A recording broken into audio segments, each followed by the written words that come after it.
மனிதர்கள் மீது தாக்கத்தை ஏற்படுத்தக்கூடிய கிரகங்களை மட்டுமே நமது ஜாதக கட்டங்களில் குறித்திருப்பார்கள். அதிலுள்ள நவ கிரகங்களில் எவற்றிலுமே உயிர்கள் வாழ்வதற்கு ஏற்ற சூழல் கிடையாது. 10ஆவதாக இருக்கக்கூடிய மாந்தி என்ற கிரகமான சனியின் துணைக்கோளான டைட்டனில் மட்டும் உயிர்கள் வாழக்கூடிய சூழல் உள்ளது.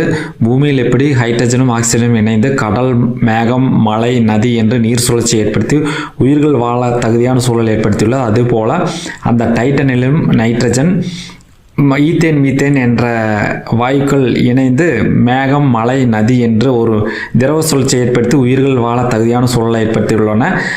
உயிர்கள் வாழ தகுதி இல்லாத இந்த மற்ற கிரகங்களின் தாக்கத்தையே நம்மால் தாங்கிக் கொள்ள முடிவதில்லை.